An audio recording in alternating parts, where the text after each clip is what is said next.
அந்த காலத்து பெண்களோட வாழ்க்கை முறை பாத்தீங்கன்னா ஒரு சின்ன வட்டத்துக்குள்ள இருந்துச்சு. அதுலயே அவங்க ரொம்ப பாதுகாப்பா இருந்தாங்க. ஆனா இந்த காலத்துல ஆணும் பெண்ணும் சமம், ஆண்களுக்கு நிகரா பெண்கள் எல்லாத்தையும் பண்ண முடியுது. அதனால அவங்க வெளியில போற ஒரு சிச்சுவேஷனுக்கு தள்ளப்படுறாங்க. அவங்களும் வேலை செய்யறாங்க, நிறைய உழைக்கிறாங்க. ஆனா இந்த காலத்துல பாத்தீங்கன்னா டைமிங்ஸ் ரொம்ப டிஃபிகல்ட்டா இருக்கு. மார்னிங் ஷிஃப்டும் இருக்கு, நைட் ஷிஃப்டும் இருக்கு, அதுல பெண்களும் இருக்காங்க. அதனால அவங்களோட சேஃப்டி அப்படின்னு பார்க்க போனா ரொம்ப கம்மியா இருக்கு. பாதுகாப்பு பத்தி சொல்லணும்னா காந்திஜியே சொல்லியிருக்காரு, பெண்களுக்கு அவங்களோட நகங்களும் பற்களும் தான் பாதுகாப்பு அப்படின்னு. இந்த மாதிரி ஒரு டிஃபிகல்ட்டான சிச்சுவேஷன்ல பெண்கள் அவங்கள எப்படி பார்த்துப்பாங்க? வந்தனா இப்படி ஒரு டிஃபிகல்ட்டான சிச்சுவேஷன்ல அவங்கள எப்படி பாதுகாத்துக்கிட்டாங்க பார்க்கலாமா?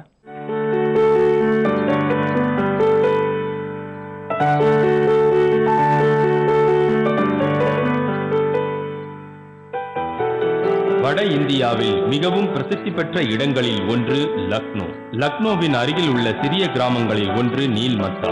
2006 பிப்ரவரி மாதம் 2ஆம் தேதி நடந்த சம்பவம் இது. என்னம்மா? வீட்டு வேலைகளை முடித்துவிட்டு விளையாடுவதற்காக வெளியில் சென்ற போது அவளது தாய் அவளை அழைத்தார். என்னம்மா? உடல்நிலை சரியில்லாத காரணத்தால் அவளால் எந்த வீட்டு வேலையும் செய்ய முடியவில்லை. அதனால் அவள் வந்தனாவிடம் வேலையை கூறினாள். இப்படி தேவையில்லாம புடிவாதம் பிடிச்சா அப்புறம் எப்படி நம்ம சாப்பிட முடியும்? கொஞ்சம் போயிட்டு வாமா. சரி, நீ ரெஸ்ட் எடுத்துக்கோ, நான் போயிட்டு வரேன். ஜாக்கிரதையா போயிட்டு ஜாக்கிரதையா வரணும்னா ஹரிய வேணா கூட கூட்டிட்டு போட. வா போலாம்.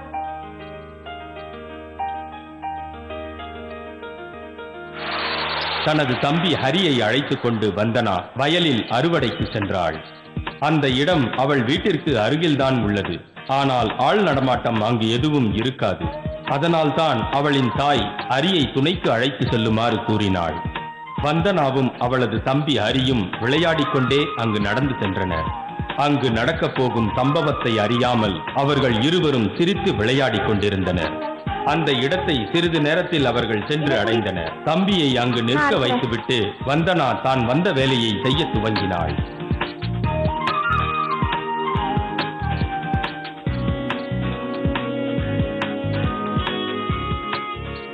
பசுமையான கதிர்களை அறுவடை செய்து கொண்டிருந்த வந்தனாவிற்கு தன்னையும் தன் தம்பியையும் தவிர வேறு சிலர் அவளுக்காக அங்கு காத்திருந்தது தெரியவில்லை.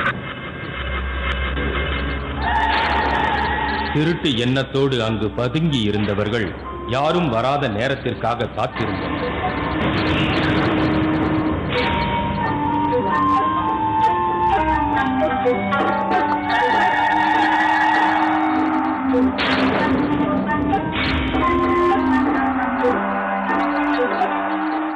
சரி போ.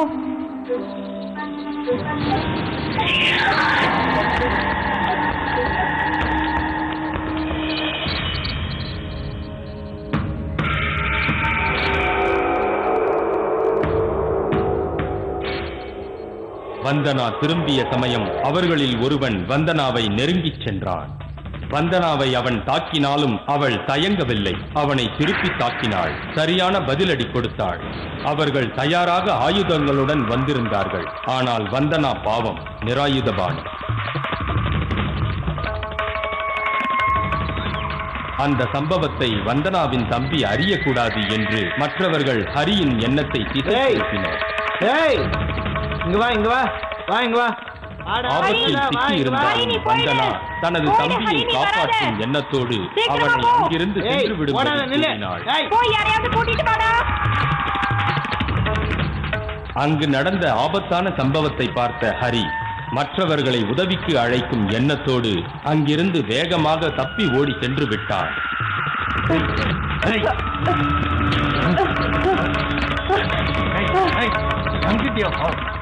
இங்கே வந்தனா தனியாக அந்த அயோக்கியர்களிடம் போராடி கொண்டிருந்தார்.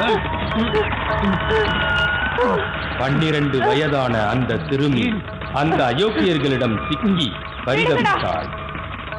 அந்த அயோக்கியர்கள் ஒவ்வொருவராக அவளை கற்பழிக்க முயற்சி செய்தனர். அவள் உடம்பில் பல இடங்களில் காயங்கள் ஏற்பட்டு ரத்தம் வடிந்து கொண்டிருந்தது. அதை சிறிதும் பொருட்படுத்தாமல் அவள் போராடி கொண்டிருந்தாள்.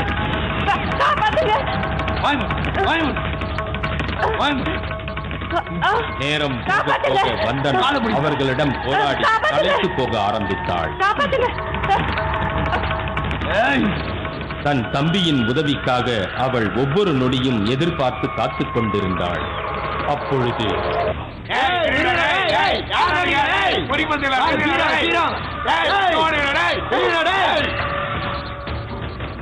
தீய எண்ணத்துடன் வந்த அவர்களின் எண்ணம் நிறைவேறுவதற்குள் உதவிக்கு ஆள் வந்துவிட்டனர்.